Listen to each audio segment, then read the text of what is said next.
distinguished panel of experts who are here to discuss and answer your questions about protecting the freedoms guaranteed in the First Amendment of the Constitution. NEFAC, which our panelists are members, New England First Amendment Coalition, has a website. I was not surprised to find that the goals of NEFAC align very closely with the goals described in the American Library Association's Bill of Rights. I quote from that: ALA actively advocates and educates in defense of intellectual freedom, the rights of library users to read, seek information, and speak freely as guaranteed by the First Amendment.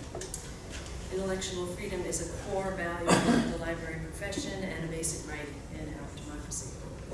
So, as a librarian, I'm also very eager to hear about the discussion today and eager to hear from others with similar core values, and also what is on people's minds as it pertains to protecting constitutional freedoms in challenging times. With that, I'd like to introduce our moderator for today, an Ashland-based attorney and real estate agent. Shell previously taught media and social media law, business law, and journalism. He also worked as an award-winning newspaper reporter and magazine editor. Please welcome Shell Topley. Good morning. Thanks, Eugene. It's great being able to speak in a library with a full voice and having to whisper. It's nice. We're here talking about the First Amendment, and before we do a few opening notes to get us going, I do want to introduce this very distinguished panel. To my far left is Dan Kennedy. Dan is the Associate Professor of Journalism at Northeastern University for many, many years. He's a media columnist for Boston Phoenix. Those of you who watch the Beat the Press on Friday night on Channel 2 recognize him as a stalwart panelist. And he is also the curator or founder of the New England Muzzles Award, which he's going to elaborate on for you. Next to Dan and me is Naomi Shallett, and Naomi's the senior editor, Politics and Society for The Conversation US, also a co-founder of the Maine Center for Public Interest Reporting, and has also worked in Maine Public Broadcasting in the past. And to my far right, because we just to balance it out, we need two lawyers and two journalists, is Peter Caruso Sr. Peter is a managing partner of Caruso and Caruso LLP in Andover, Mass., and does also have a newspaper background for many years. Was the advertising manager for Lawrence Eagle Tribune. So, just before we turn it over to Dan, let me just take out. And incidentally, given the times we live in, not a bad idea to leave the house with your pocket Constitution. But let me... I wear my tie on the Constitution. Yeah.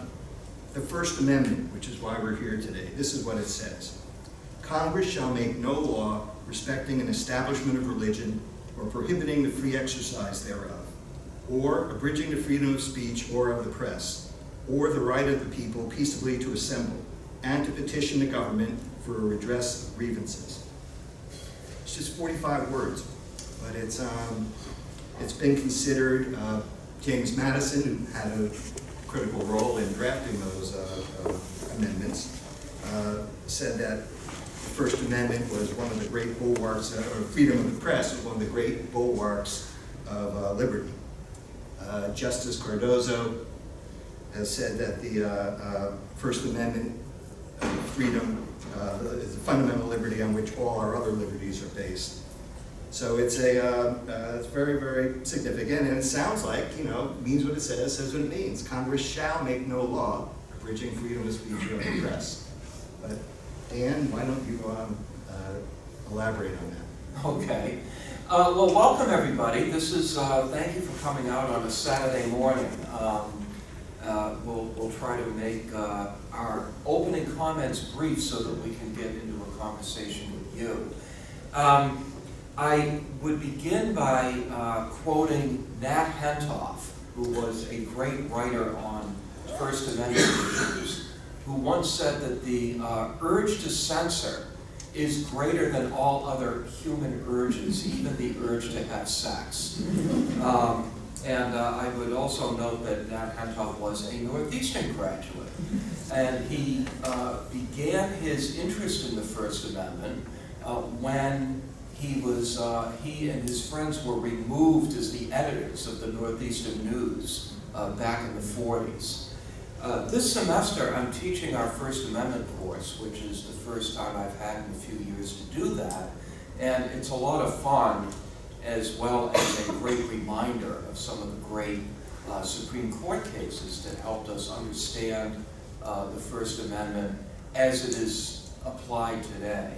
Now, I did want to talk a little bit about an annual feature that I write called the New England Muzzle Awards, because what we do is we single out 10 outrages against free speech that took place in New England over the previous year.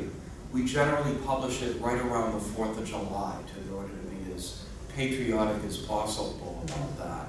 I'll tell you a little bit about the origins of it. I worked for many years for the late lamented Boston Phoenix.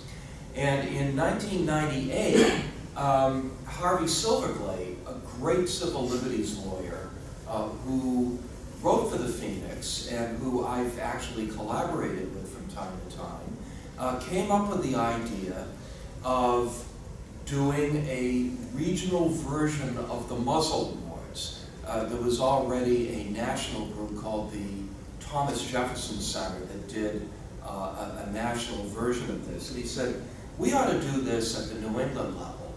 So we started doing it. And I was joking with Naomi before we began. I was joking, but it was true. In the beginning, the feature was just endless, 5,000 to 6,000 words. And the idea was that we were going to fill up the entire news section the week before the 4th of July so that everybody else could have a week off. And then I'd get a week off. Today, it's considerably shorter. We were lucky. I continued to write it for the Phoenix right up until 2012. And then in the spring of 2013, the Phoenix went out of business. Fortunately, WGBH picked it up. In addition to being on Beat the Press, I actually write a weekly column for their website. And then once a year, we continue to do the Muzzle Awards for WGBH. Now, a couple of lessons that I've learned in doing the Muzzle Awards is that, first of all, unfortunately, there is never a shortage of candidates. There's never a shortage of high officials, low public servants, and everybody in between who wants to take away somebody else's right to free speech. And the other thing that I've learned is that the urge to censor is strictly bipartisan. In a lot of ways, we are living in a time where we're all concerned about what the administration in Washington is going to do about our civil liberties and our free speech rights. But in fact, there's plenty of actions to be worried about from Democrats as well as Republicans. And I printed this out just to kind of remind myself of some of the awards that we gave out this year. Now, of course, some of them were Republicans, including Donald Trump. And although I say that this is a regional award, sometimes national figures intervene on a local level, and so therefore they become eligible. And in this particular case, he, through his lawyer, Michael Cohen, who has since gotten into some trouble, issued a legal threat against the Harvard Lampoon because of a prank they had pulled, in which they got then-candidate Trump to pose with them holding up a T-shirt that suggested that the Harvard Crimson had endorsed the Trump candidacy. So it was a prank on several levels. It was a prank on Trump. It was a prank on the Harvard Lampoon. And when Trump found out about this, he sicked Michael Cohen on them and threatened to have them shut down if, as a result of their prank. So that seemed like certainly over the top. But at the same time, we've given 2 Muzzle Awards now to the progressive darling of Massachusetts politics, Attorney General Maura Healey. She has stepped over the line several times. And during this past year, the reason she won a Muzzle Award is that, and we may get into this more this morning, she has an absolutely awful record when it comes to public records. She has a 0 record. I'm sorry, what? She has a 0 record. She has a 0 record, exactly. And in this particular case, she refused to release records pertaining to a 1951 murder of a state trooper. A friend of the troopers, who was himself a retired police officer, thought he could revive this very cold case and maybe figure out once and for all what had happened to his friend. And the request went in. Law enforcement did not want the record released, and so she agreed. She said no. And the police officer actually died before this could be resolved one way or the other. And so she has kept her 0 record alive. So we can talk about a lot of issues like this morning, but I'll just end it there and let you hear from the next speaker. Great. And before we get to Naomi, let me just mention, we are looking for, there's no test at the end of this, but we are looking for questions from the audience. And if you could just, when you ask them, just identify yourself by your first name, so that, and I will try to repeat the question so that the camera and whatnot can pick it up in the back. Okay, Naomi is going to speak about the growing opposition to First Amendment rights and how easily offended people are these days. Naomi? Yeah, my focus is on colleges and universities, but I'm going to start with the dining table in our home, which is the site of, as my daughter puts it, who's now 29 years old and is the diversity coordinator in a private school down in Baltimore. It isn't a trip home to see Mom and John unless we have an argument about the First Amendment. And what my very progressive, democratic, liberal, thoughtful, committed daughter doesn't get, along with many of her friends, is the full extent to which the First Amendment needs to be practiced and enforced. I adore my daughter, so we continue to engage on this, but there is something going on among mostly younger people and definitely on college campuses that those of us who care about free expression and who care about feeding democracy need to really be aware of. There was a big piece in 2017 was a really bad year for events on college campuses where people tried to squash free speech.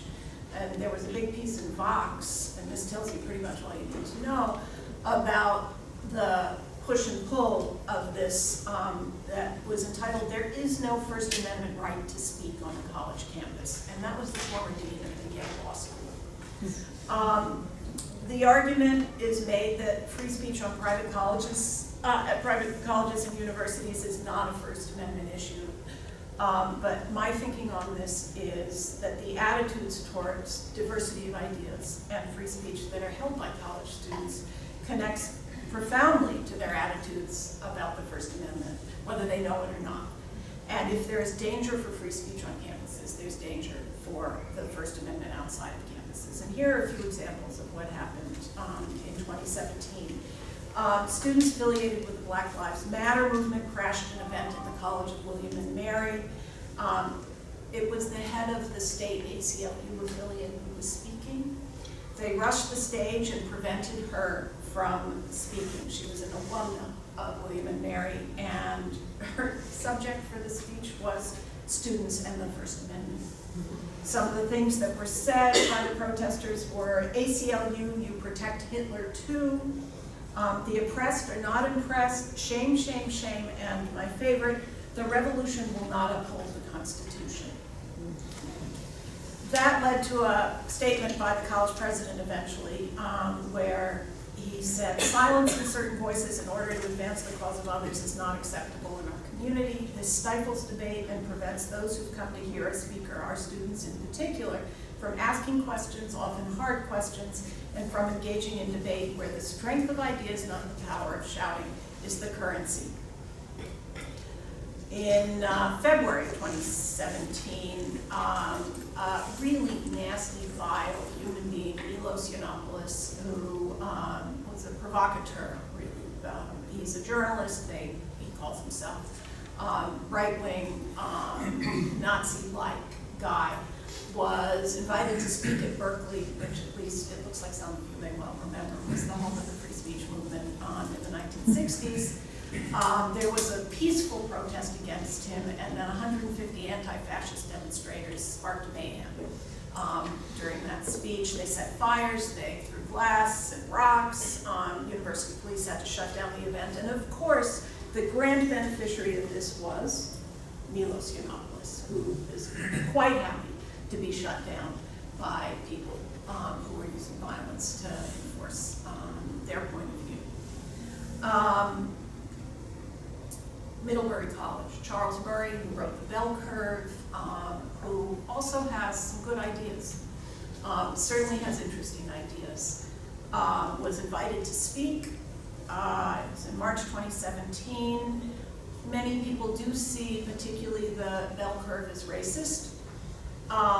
So he was shouted down in his speech, and then there was a violent confrontation after his talk on his way out.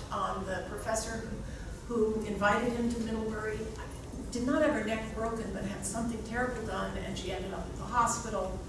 And there was a lot of national attention to Middlebury at that point. So Knight Foundation, which is endowed by money from the very successful publishing of newspapers in the 20th century, before the business fell to pieces, has a lot of money to spend on all sorts of things, and one of the things they care about more than almost anything else is the First Amendment. So they did a poll in 2017 where they found that while U.S. college students show strong support for the First Amendment, many also approve of limits on speech to foster an environment where diverse perspectives are respected.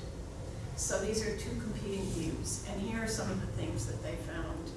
70% favor an open learning environment that allows all types of speech over one that puts limits on offensive speech, but it was 78% in 2016. So in 1 year, it dropped 8 percentage points. A majority, also 62%, say shouting down speakers is never acceptable. 37% say it's sometimes acceptable.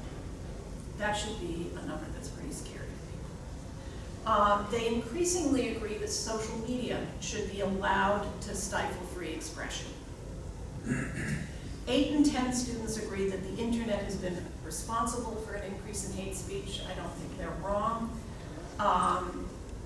79% of Democrats feel this, and 52% of Republicans do. And then finally, only a slight majority, 53%, think that handing out literature on controversial issues is always acceptable.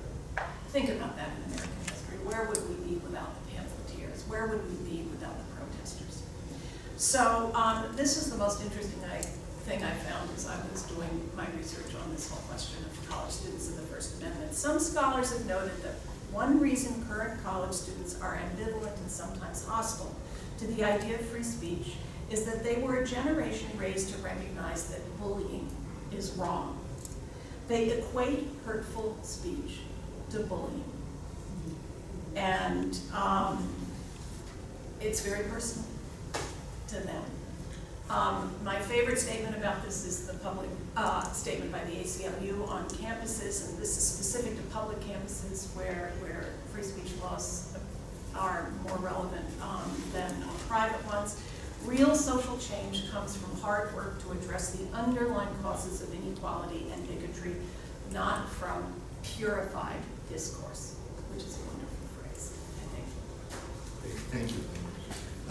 I'm feeling discouraged about Yeah, the bad state news. That's of what the we press, do. so as a segue to hearing about the law in this area, I read you the First Amendment to begin the morning, but the Massachusetts Constitution, Article 16 of the Declaration of Rights, which preceded the federal Constitution, says the liberty of the press is essential to the security and freedom in a state.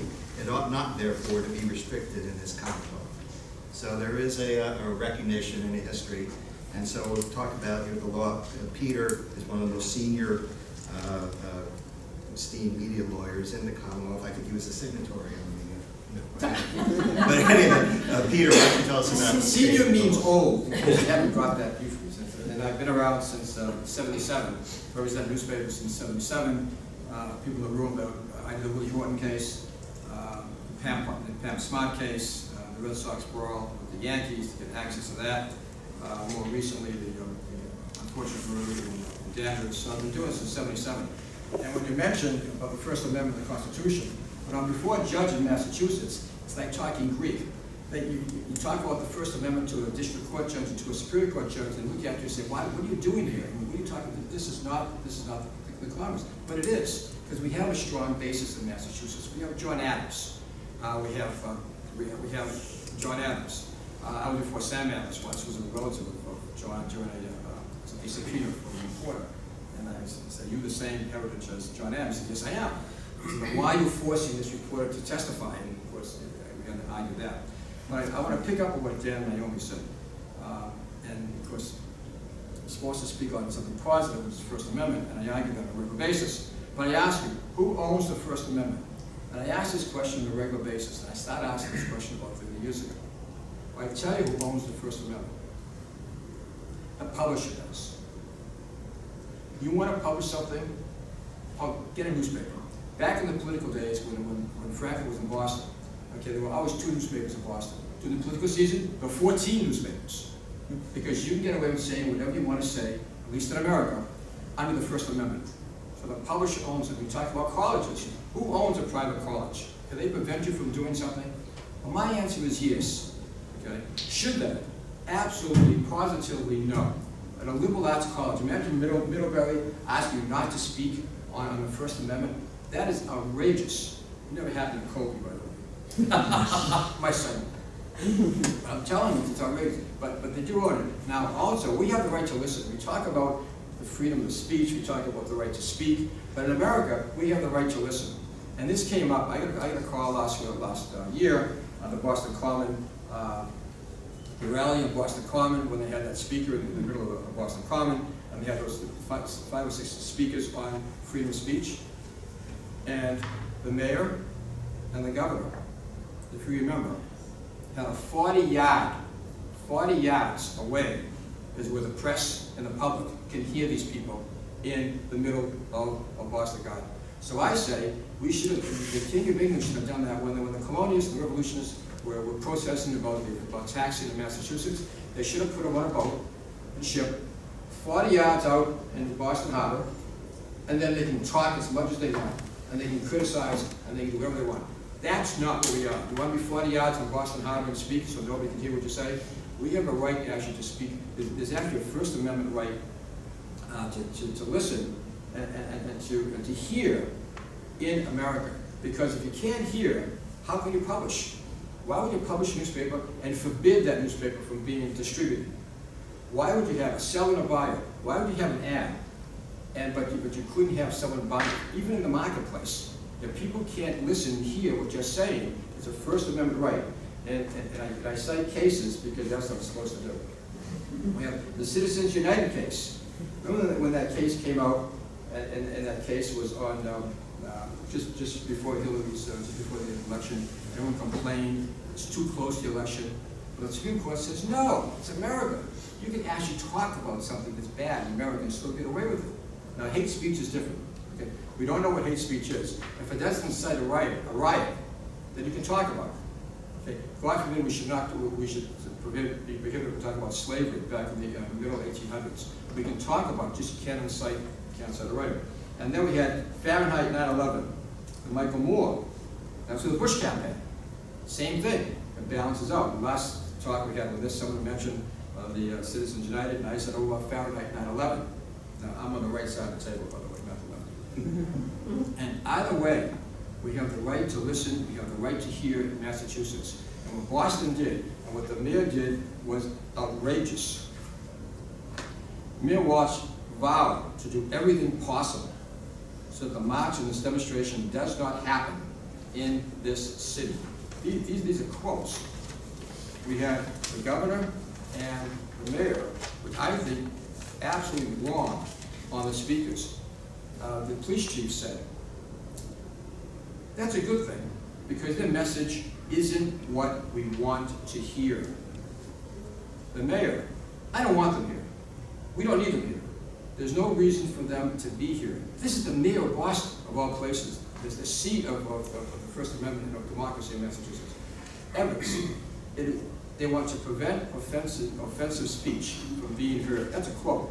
They want to prevent offensive speech from being heard. We can't have that. It's impossible.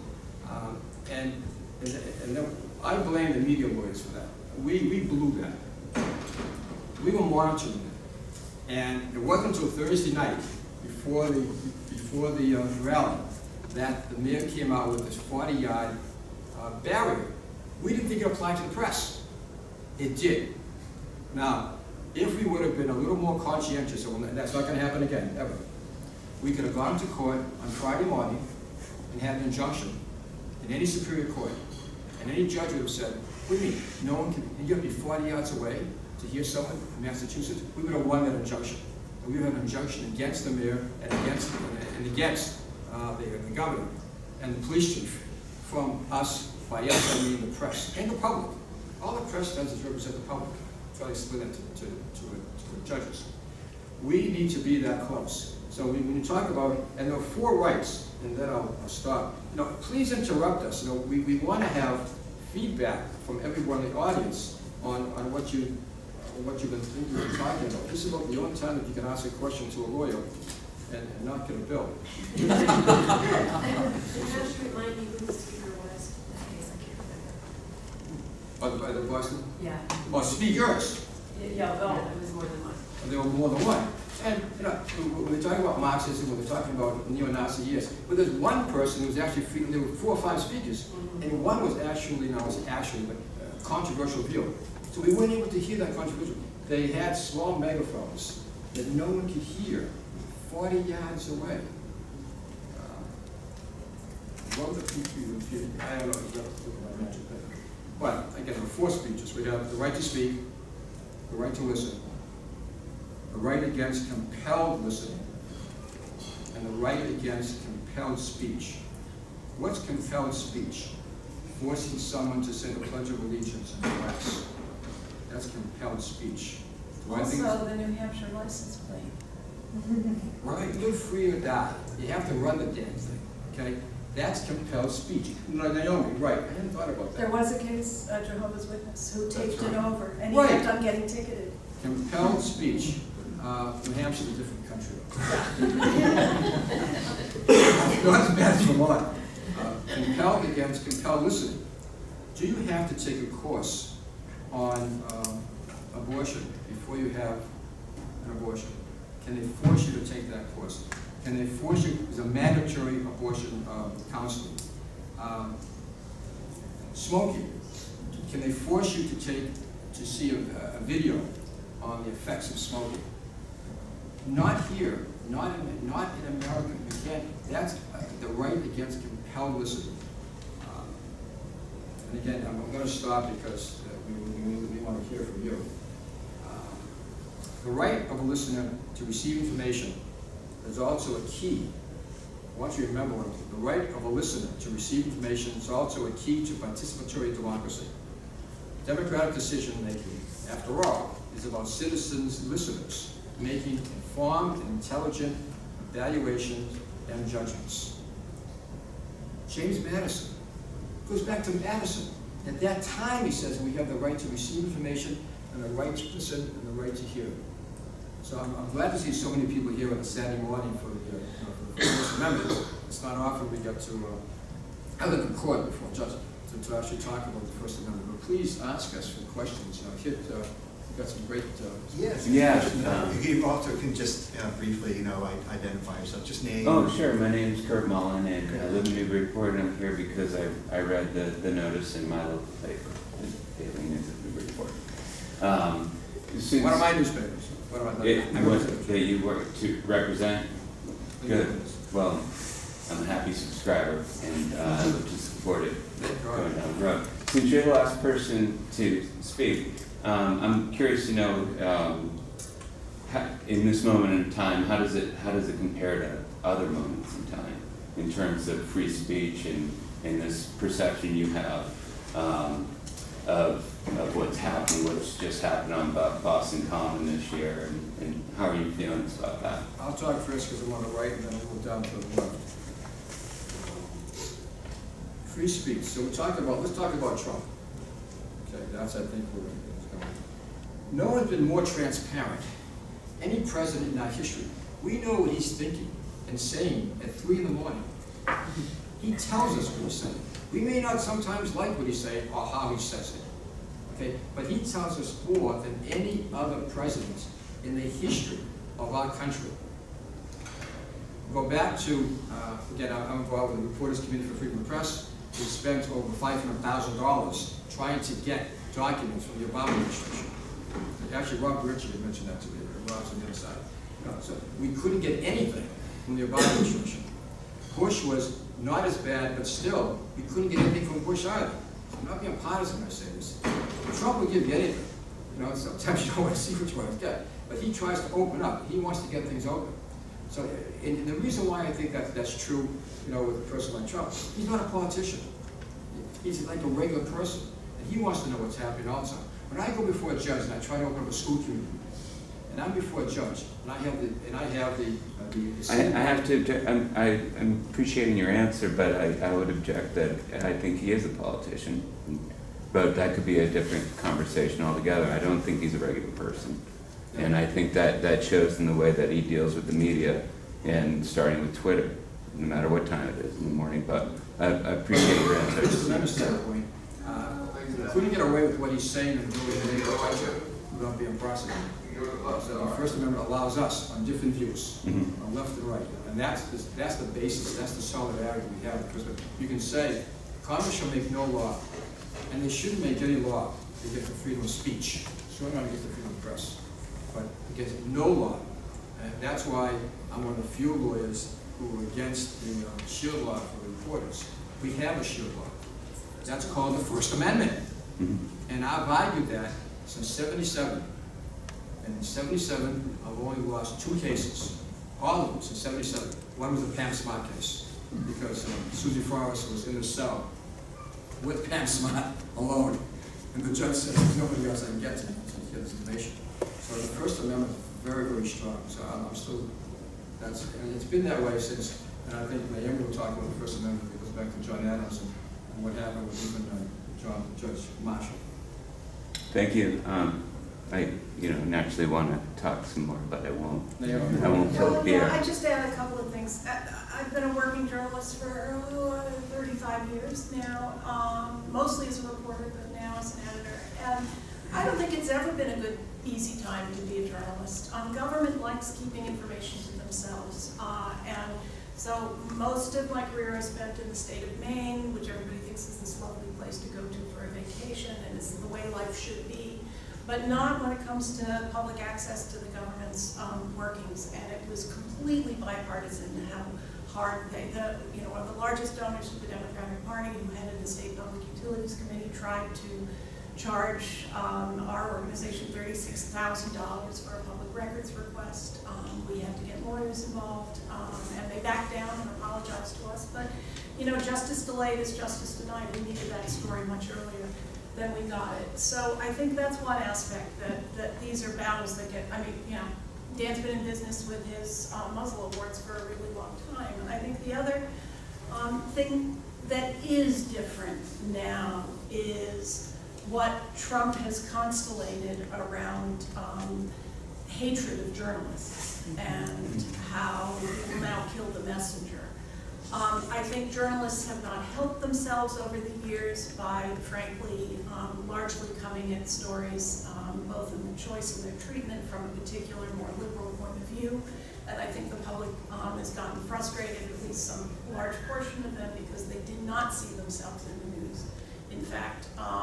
But I think that what is being, down to what happened just the other day, where the president embraced what Greg Gianforte out in Wyoming did, or Montana, to a reporter where he knocked him down, where he assaulted him. And, in the context of an American resident foreign national being murdered for exercising his profession as a journalist, it was appalling. And so I think that there are ways that being a journalist feels much more under assault than the regular daily assaults that journalists have to deal with. I want to talk about President Trump for a moment, but first I do want to provide a little bit of historical context, just so that we do understand that every administration is a problem when it comes to freedom of speech. I once wrote a column headline, Barack Obama's War Against Journalism. And the idea was that he really launched an unprecedented campaign against leakers in his administration. And the way you expose leakers is by forcing the reporters who were leaked to identify their sources. And there was a reporter for the New York Times named James Risen who lived under the threat of jail for years. It never actually happened. But that was Obama, who was never a great friend of the press by any means. Under George W. Bush, the New York Times exposed a NSA spying program that was arguably illegal. And President Bush referred to the Times reporting as a shameful act. And there was talk of bringing charges against the Times under the Espionage Act, which is a World War I era law that may be unconstitutional, but has never been tested. If you want to go back a little further than that, we could spend the rest of our time today until it's dark out talking about Richard Nixon. However, let's bring it back to Trump for a moment, because yes, he's been transparent because he's unable to suppress anything that's rattling around his brain.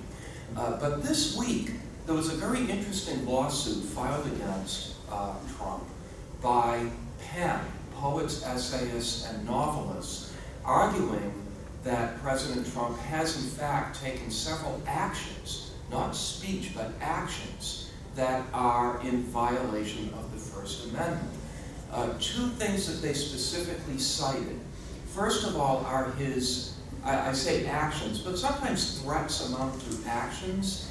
He has threatened Jeff Bezos, the head of Amazon, on several occasions, saying that we're going to force Amazon to pay taxes, notwithstanding the fact that Amazon actually does pay taxes.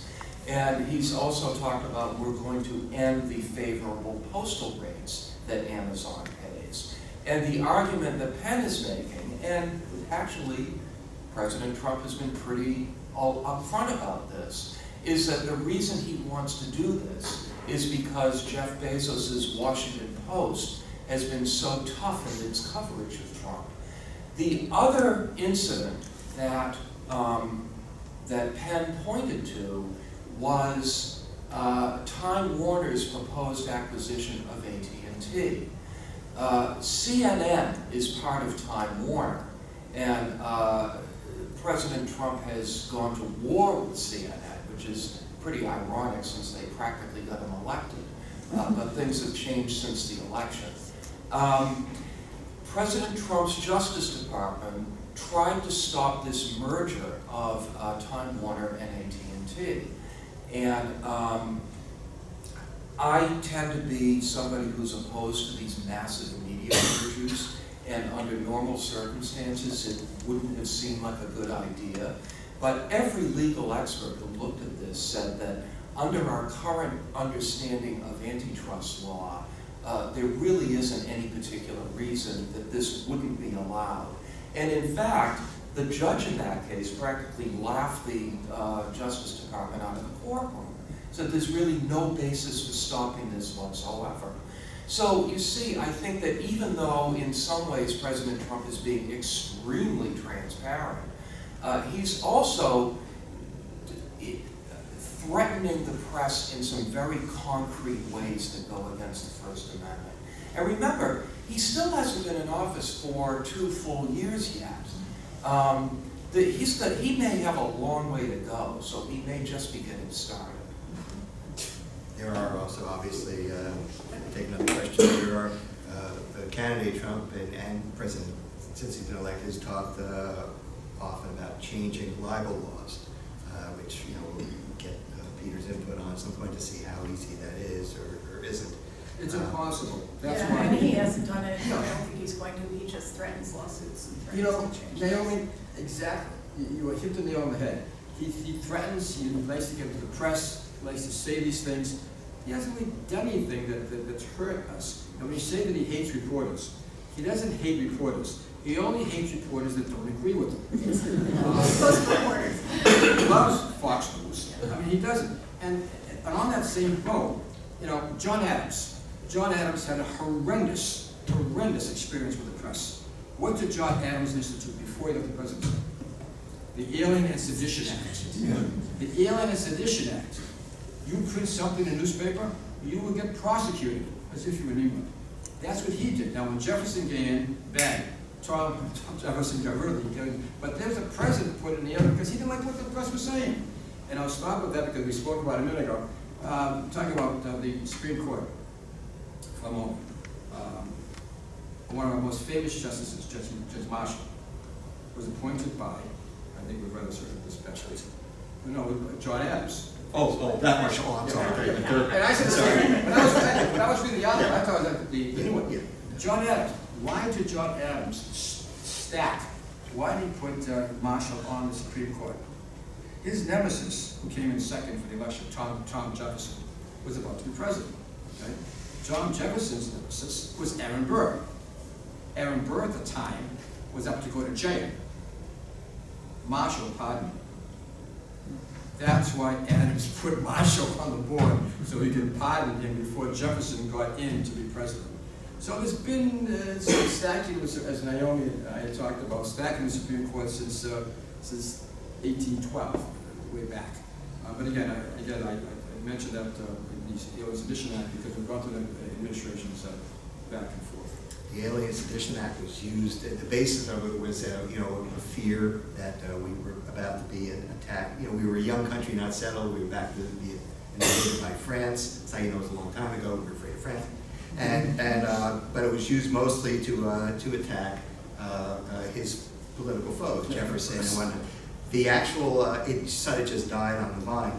It was ruled on, or in a way, the constitutionality of the Alien and Sedition Act was addressed by Justice Brennan in the New York Times Sullivan case in 1964, a couple hundred years later, in which they said, you know, it's really kind of inconsistent with the First Amendment. Are there any other questions at this point? Yeah. Hi, I'm a journalist, and I started out with Jack Anderson in D.C. on name sources, leaks, right? And so that's why I'm confused about when, you know, everybody complains about a lot of the presidents too about, you know, leakers and unnamed sources, but that's what journalists do. They rely on sources, right? So it's weird that way, I think, when Trump complains about that. Okay.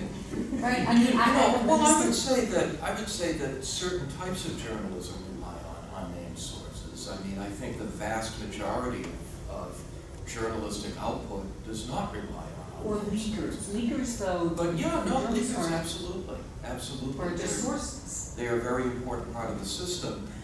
You know, I mean, I think I come at the shield law from the exact opposite point of view as you, because Keto and I are the only people on the same page. No, he does, he feels the same way. okay.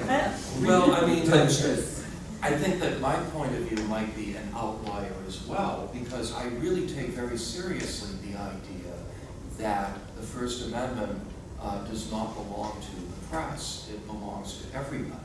And when something belongs to everybody, you literally can't have a situation where anybody can say, well, I'm not going to testify in this particular grand jury proceeding because I have a First Amendment right not to do that. That's an absurd situation. Now, one of the things that I think that there have been attempts made at in recent years that I think are more promising are shield laws that protect not journalists, but journalism.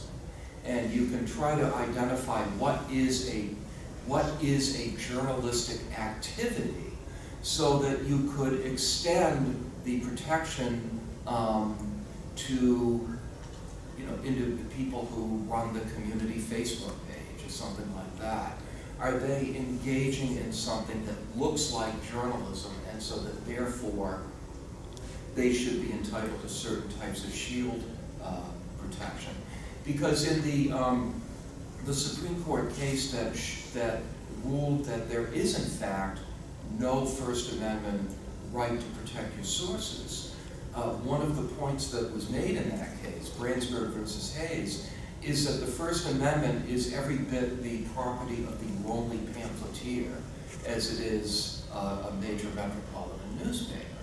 And you can't really give more protection to a major metropolitan newspaper than you can to the lonely pamphleteer. But if we can figure out that what they're doing is analogous, maybe you can extend the protection on that basis. So a couple of things. I think journalists and people who care about the First Amendment have to be mindful that we need support for this basic value in our society. It's one of the reasons this panel is here and that NEFAC has been holding these sessions across the state. And I think that one of the worst developments in journalism that has people losing confidence and trust in it has been the explosion in use of anonymous sources in stories. I think you need to trust journalism, and the easiest way to trust that what is being reported is real and verifiable is if it's verifiable, if there is a name attached. And I think certainly it is hard in Washington now because it's what everybody does. And I know that at one point I was doing a story from Maine where I called somebody in Washington and had an incredibly interesting interview, and at the end of it he said, well, this was all off the record, right? And I said, no, it's not.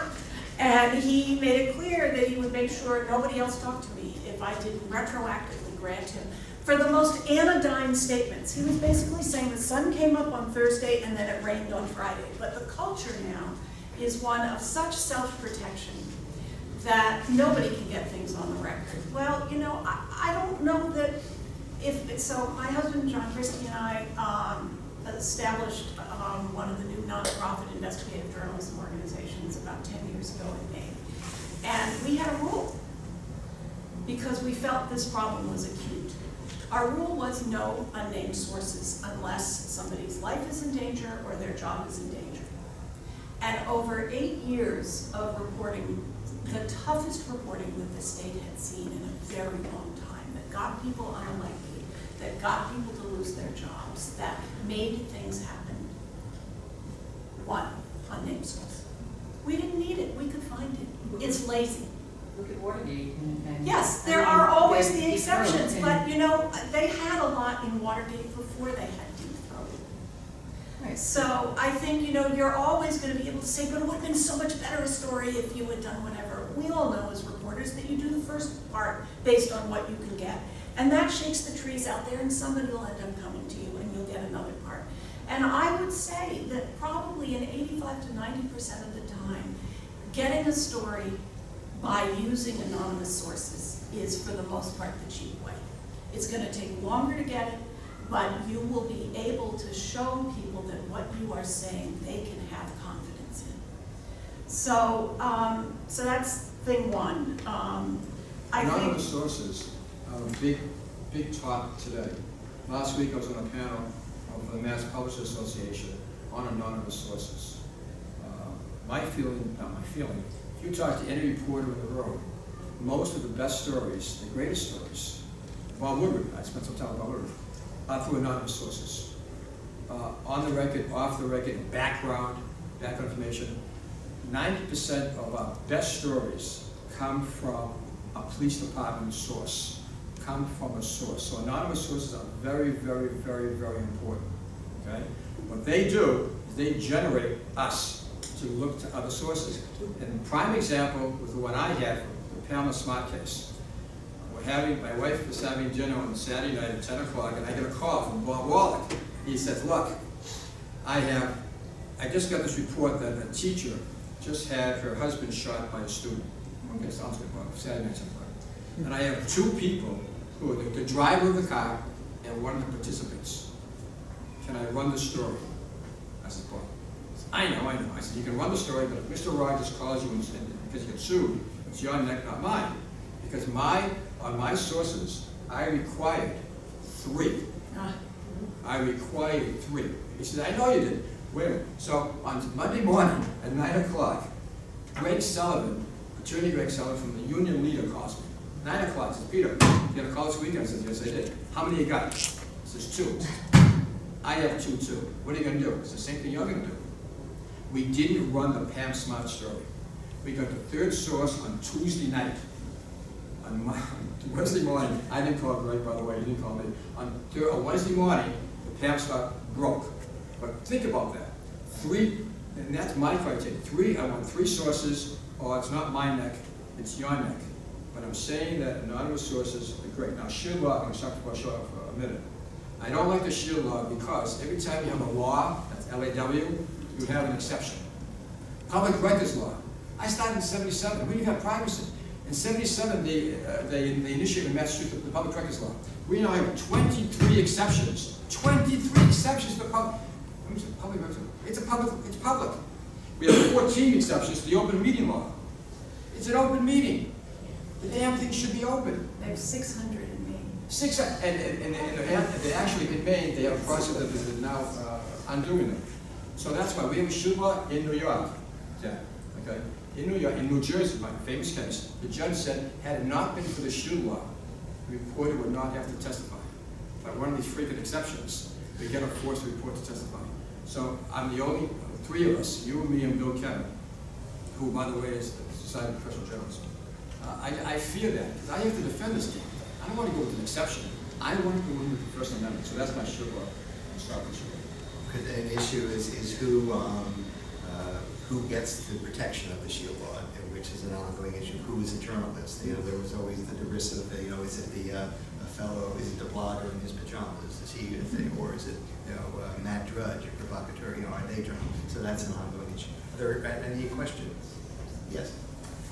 Could you just briefly explain shield law? Yes.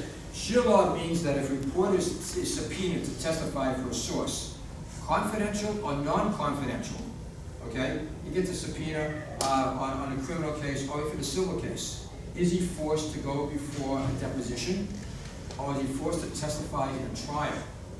Okay? My answer is no. I don't even, when a reporter's testify for a trial, I show up. He's at a Dunkin' Donuts about 3 blocks away. The judge yells and screams at the district court judge especially. They think I'm crazy. And I said, wait a minute, let's look at the Brandsburg case, by the way. Brandsburg v. Hayes has a dissent. And that dissent is you have to exhaust all your sources before you go to a reporter. In other words, if there are 20 people in the crowd, and they said the reporter's a lot easier because she wrote the story, you got to exhaust the 19 people first before you get to the reporter. That's the dissent in Brandsburg v. Hayes. And in Massachusetts, we have the Roach case, we have several cases in Mass that actually support that premises. And it has to be relevant. It can't be a side issue. You can't be impeaching someone else. So that's what a shield law says. A shield law in other states, many states have it, so the reporter cannot be forced to testify on a story he ran, either confidential or non-confidential. I fight mostly non-confidential. Okay? Globe has a lot of confidential sources. We have leakers. So when I go into subpoena, I probably go in 3 or 4 times a year on a reporter on a non-confidential source, and I win on the First Amendment. I had a shoe law, I think I'm gonna have one of these exceptions to the public records law. That's what shoe law is. Thank you. Yes. Quick question, Naomi. Did I understand you correctly that you think all the information on Nixon would have come out without Woodward and Bernstein in their sources? No, I didn't say that. I said they had a lot of the story without Deep Throat.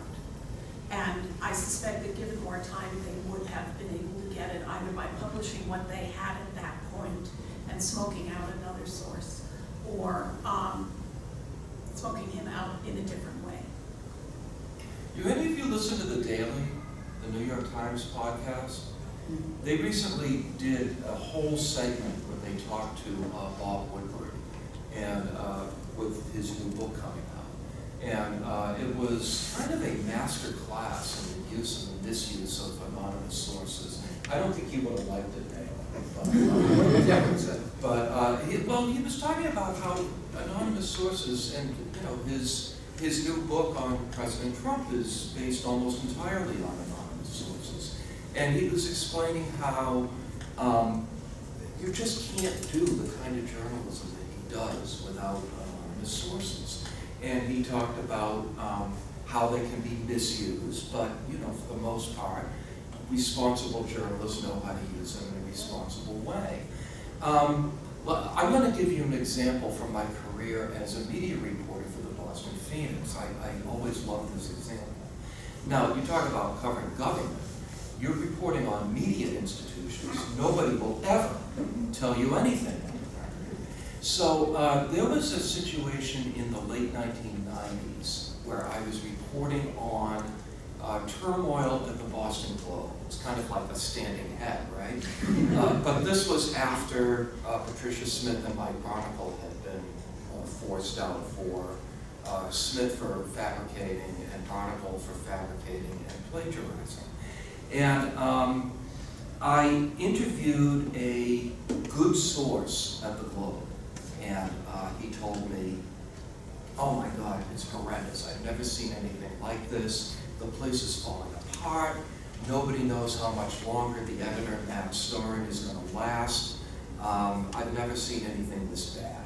And so I quoted him on some of that. I should say it wasn't off the record, it was background, which means that you can use it, but you can't identify the person.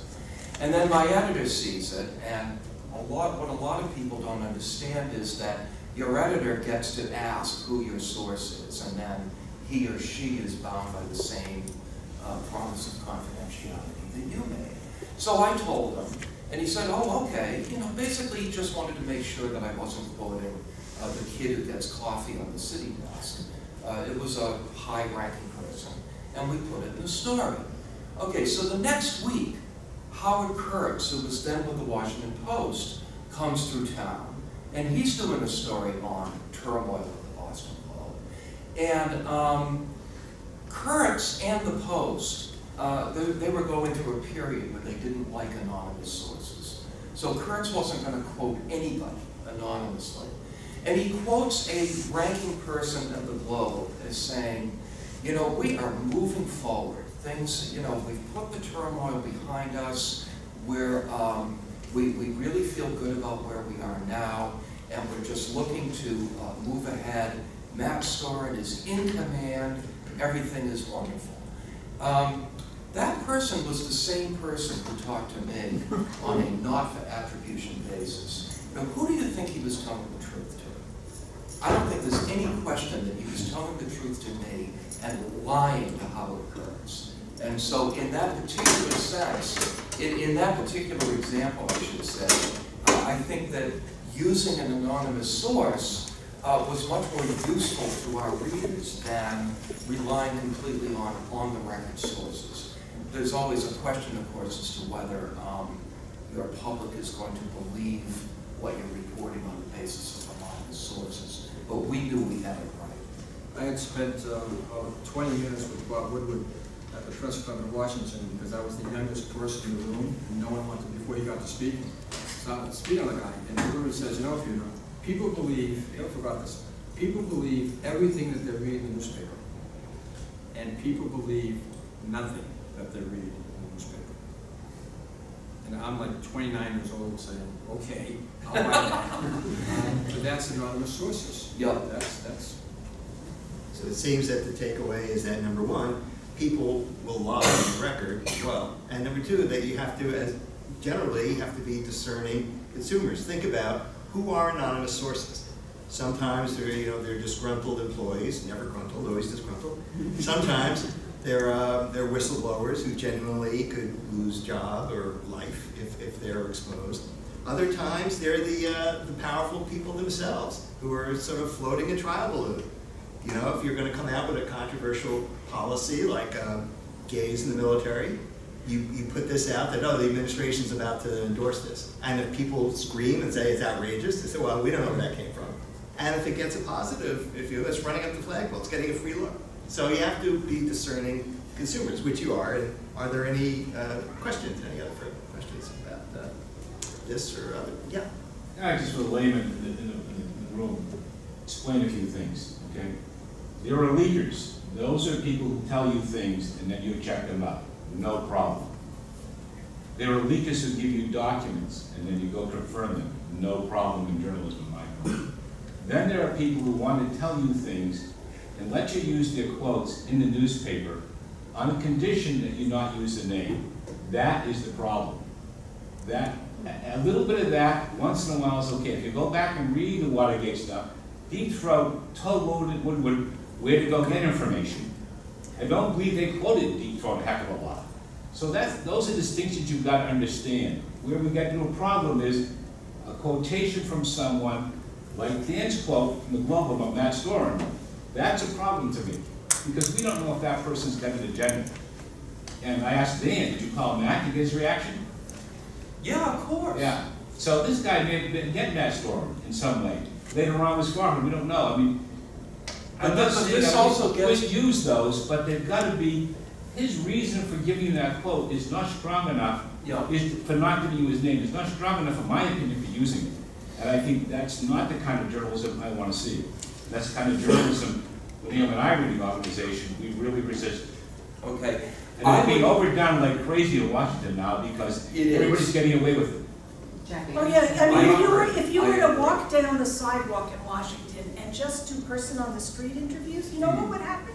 They'd say, off the record, the weather's nice. You know, it's so much a part of the culture. So Bob Woodward is a product of that culture. That's where he spent his entire career. And within that culture, it works, because most people actually know who's doing the whispering, and they'll protect them. But I think what I'm trying to say is, let's not use Bob Woodward as the example. Okay, where there are a lot of newspapers beyond the Washington Post, there are a lot of reporters beyond Bob Woodward. And I want to bring it back to the First Amendment.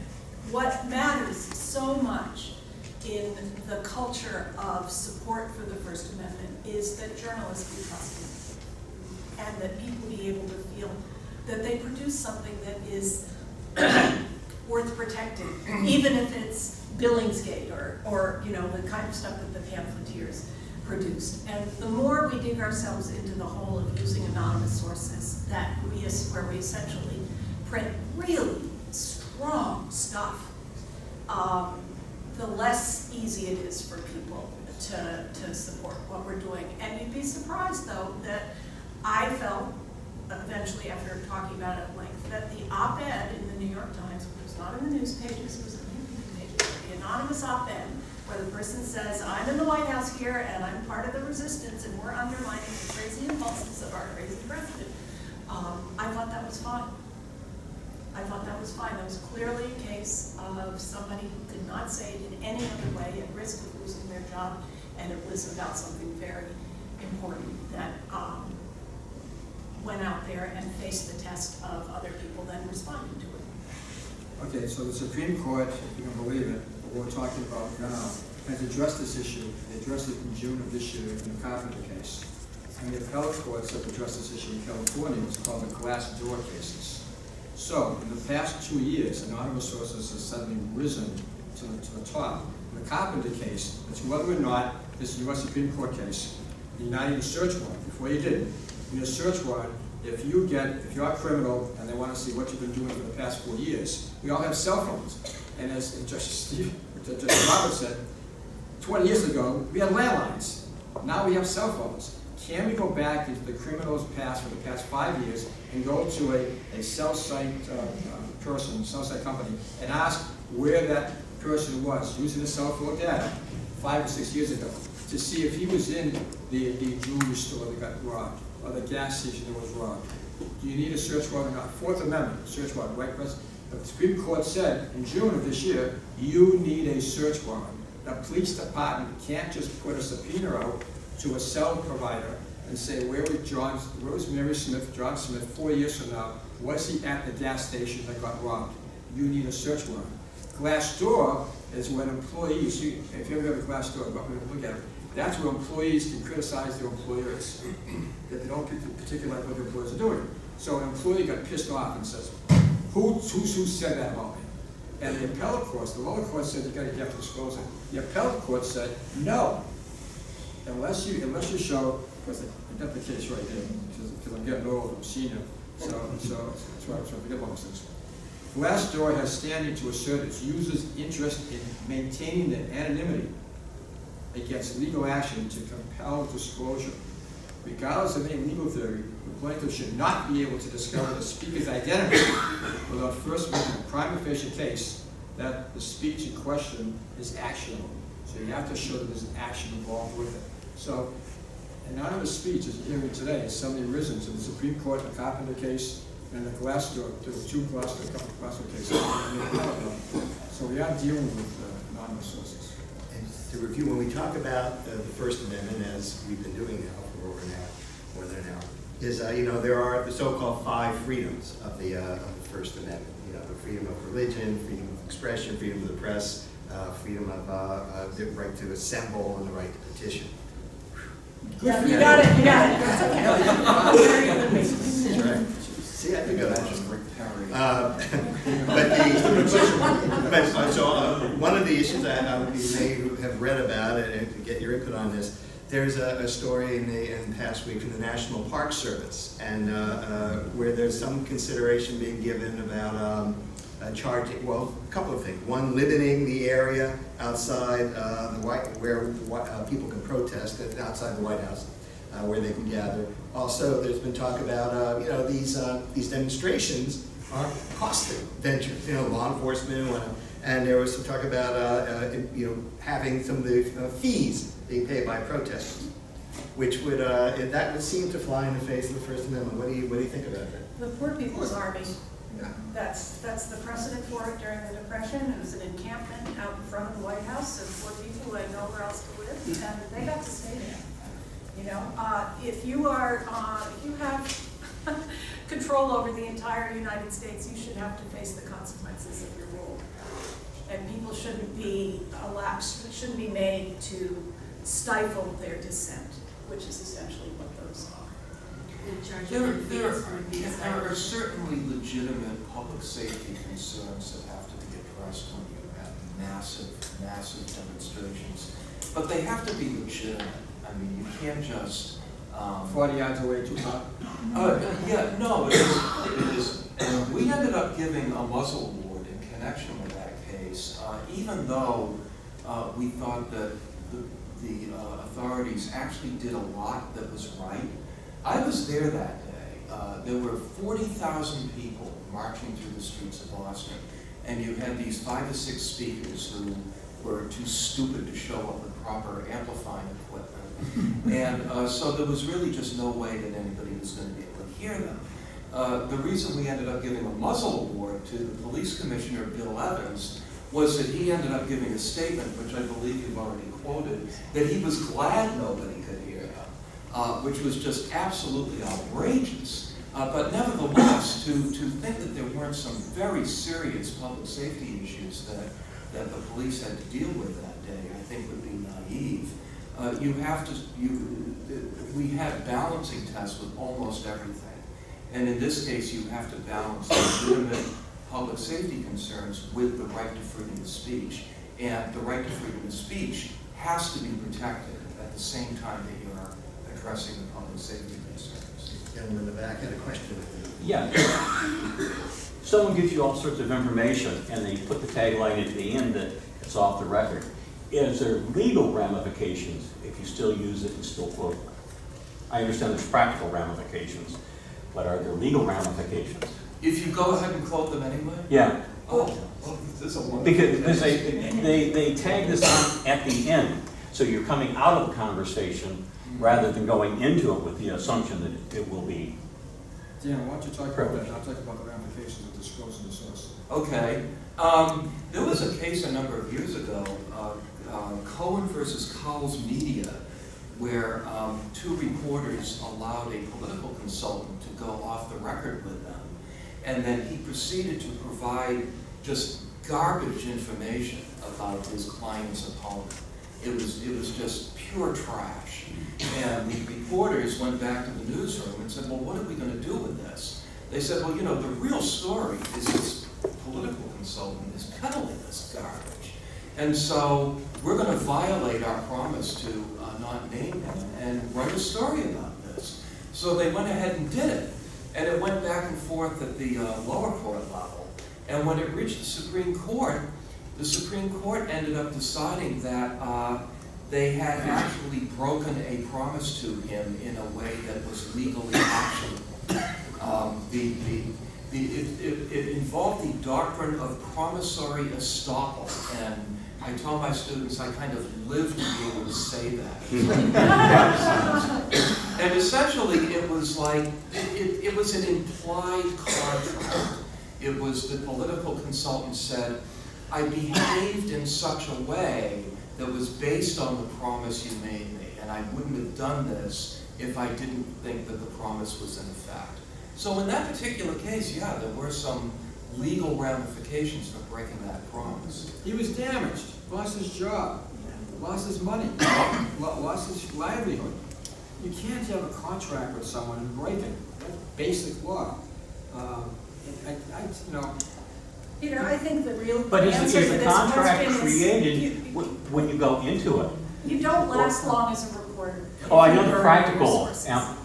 I know the practical ramifications, It's a yeah. contract. Look, if someone says, I'm going to give you some information, but if I give you information, I'm going to lose my job at City Hall, because I'm a secretary to But they're going into you, telling you that. Yes. So you were, Oh, that's yes. up front. Oh, yes. But I The mean, issue is, what people don't know, how many editors stand behind the reporter who has a confidential source?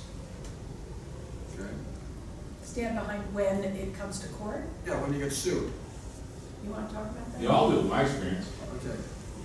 In my experience, they don't, because very few reporters will tell, very few editors will tell the reporter, yes, you have the right to promise that it's going to remain confidential. They say, no, you don't have that right. Jump off, go get other people to verify that. Okay, go get other people. But very few editors, at the end, they do, John. You know, they're forced. They call me and say, I hate to do this, but this bloody reporter, broke it. But very few editors will tell you that you have the right to make that kind of a contract with a source. Very few editors, unless it's a Nixon type case, very few, Watergate case, very few. But the whole contract theory, logically, I think, it should depend on the reporter making the promise before the information is divulged. Right. And- Not after, because there's no problem afterwards. You Yeah, just forget. but we've had several examples of the opposite. The information is divulged and then the person tacks on it. Yeah, this is off the record. Yeah, and that just doesn't work. No. And on the other hand, as a working reporter, if you want to keep on getting stories, you then talk with this person about how to work it out and whatever. Can you help me find someone else who has this information? And can you, whatever. So it's not war from the outset.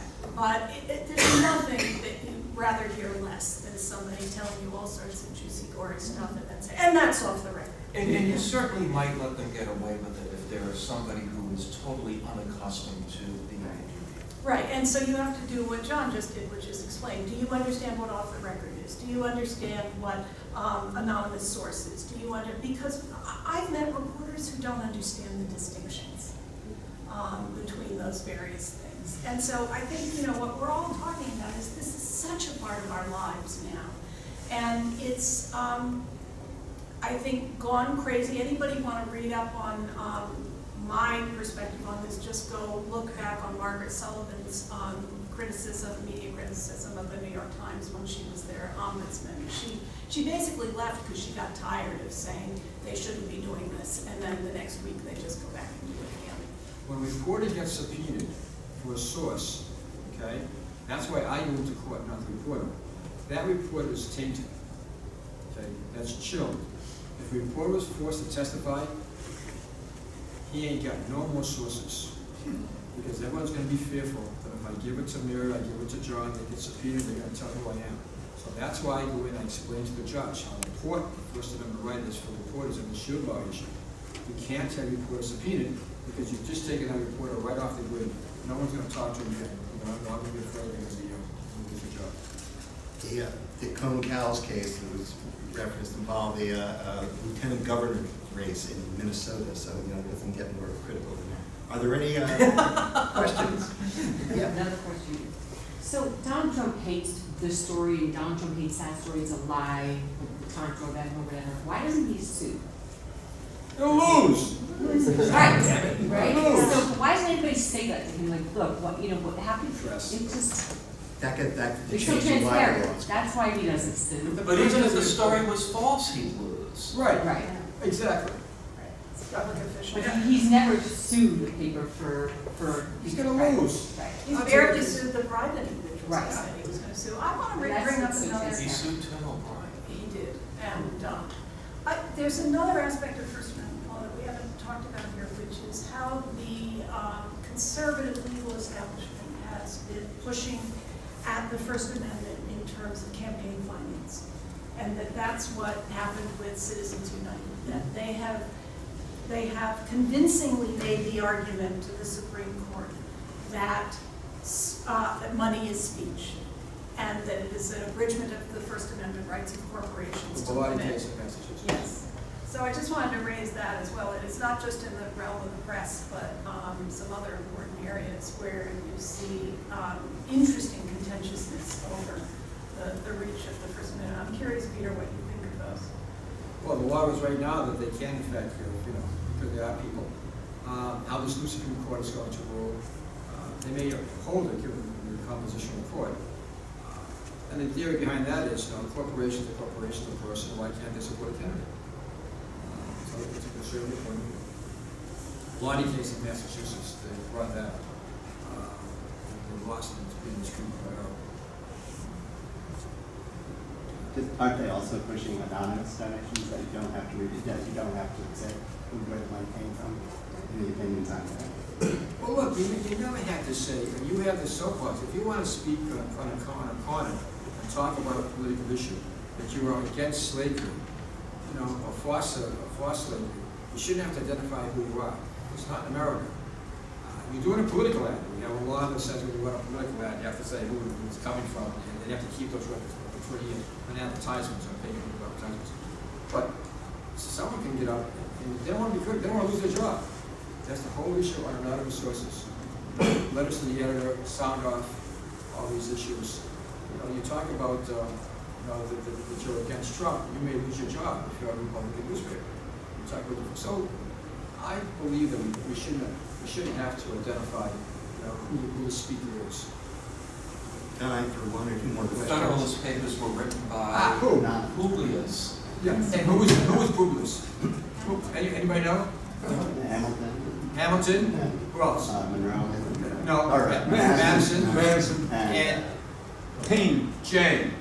Right. John Jay. Three people who didn't want to have the wrath, and they wrote the Federalist Papers. That's right. So you would all agree that felonies should be anonymous, or should be allowed to be Well, anonymous? you know, what the law says and what I'd like are two things. No, well, that's, You know, and I think it's a really hard thing to accept as a journalist that massive amounts of spending in political campaigns can be done anonymously. But then you go back to what you says and you understand why. It just feels bad. Any other questions? Come on, this is your chance to ask a question. Are you all convinced? Yes. Yeah, well, so how do I ask this question? Well, I'll just be transparent. When you look at what's going on in Europe, and this phrase you keep seeing in the newspaper about illiberal democracy in Poland and Hungary, I think in Slovenia, maybe Slovakia. Let's see where else. Perhaps this will be coming soon to France. Who knows? Macron is terribly unpopular. What is it that they've done and failed to do to ensure First Amendment rights that we're doing, that we're so much, again, back to the reassurance point, where we don't really have to say, wow, is this history really traveling towards us now? They don't have a First Amendment. The First Amendment is unique. For 5 or 6 years, I wrote a weekly column for The Guardian. It was for the Washington office aimed at an American audience. And yet, there were several times that my column was pulled and lawyered because they said, you don't understand, the libel laws are different in the UK than they are in the US because they don't have a First Amendment. That said, when you say, how are we different? I hope we're different. I think that our institutions are stronger, but I don't know that they are impermeable. And it may be that what's happening in places like Poland and Hungary is a sneak preview of what's going to happen here over the next few years. I hope not, but I think that's a real concern. Okay. See, I don't think it's going to happen here because we have a strong constitution, the Supreme Court. And we have the Constitution, which they don't have in France, they don't have in Germany, they don't have in Poland, they certainly don't have in Russia. And by the way, the First Amendment is not the First Amendment. If we go to Bill of Rights, it's the Third Amendment. The first two amendments get tossed out. That's right. You know, one was to supply money to some government official, one was about guns. So we used to do the Third Amendment. We're now the first. We're with it. And on Facebook, if you talk about France, if you have Facebook or if you have something on the internet, and again, you have the Constitution, that's a constitutional tie. In France, if you have, if you put something on Facebook, or you publish something in the newspaper, right now, if you publish something in the newspaper, you can't go on the website and have it taken off. So if you have a 209A, you know what 209A is? You have husband and wife fighting with each other, and they go for a restraining order. Once the paper is there for life. In the old days, paper they throw it away, you never see it again. Okay, now the damn thing is on the internet for life, so you can't get a job if you The right to be forgotten. So in France, if you are unable to get married, it's true, because of an unpopular statement on the internet, or if you're unable to get a job because of unpopular statement, you go to court and you plead your case, and they force the paper or Facebook, the internet, to strip out that unfavorable comment forever. That's like going back to the Civil War, and if you have a deserter, you get this 16 and 18 slide paper, and you look at it, and it's cut out. So you're looking at the old newspaper, and there's a hole where their story was. They've changed history. So that's what's happening over in Europe. So this is 1984. This is, what is it called, room 111, or where everything was taken out and never happened? Sorry? George Orwell. But this is, that's, thanks for the response. Very difficult. Question. We haven't talked really about the Washington Post journalists in Turkey. Yeah, I mean, what can be done? What should our government do about that, do you think, in retaliation? We're talking about freedom of speech. Yeah, I think that's a question of politics and not the First Amendment. I think he stood for certain eternal and universal journalistic values to a degree. It's also very clear to me, looking into his history, that the perception of what is a journalist, who is a journalist, is very different. And certainly the Middle East, it also is in Europe than it is in the United States. He used to be an advisor to the Saudi royal family. He was very much a part of the establishment there. So I think that the question is not, it's more a question of silencing a dissident who is a journalist than which is a political question that the United States needs to deal with as a matter of foreign policy, not necessarily law. And my sense is that that is a really complicated question that will probably never be resolved to the satisfaction of people on all sides. The irony is that it happened in Turkey, where the most journalists in the world. Oh, it's crazy. I mean, you know, Erdogan was one of the worst repressors Yes. of free press that exists. If you want to go to Turkey and you're a journalist, you know, they kidnapped a Wall Street Journal reporter. They put him in jail. They half their 3/4 of their press corps is in jail. So Erdogan has played this more brilliantly than anything I've seen in a long time. And even Israel. Yeah. You had that young woman who was held for 2 weeks at the airport because she thought that she might have, she has Palestinian ties. Yeah. She's going to study. Yes, let's go to the university to study. What happened with that? Has anything- Yes, yesterday she was released. And was allowed to go to study? She was. That's fine. It took 2 weeks, it was the longest they ever did. Well, they also have Israel, I lived there for 2 years, and they also have a gag rule, a really strong gag rule for journalists. So if anything happens. Because it's a security state. Yeah, and they believe it's a security issue, they can gag the journalists. And We they take have no advantage of rights. that in America, we take advantage of all of this, we just take advantage of it. They have no bill of rights. Yes, exactly. Thank you so much.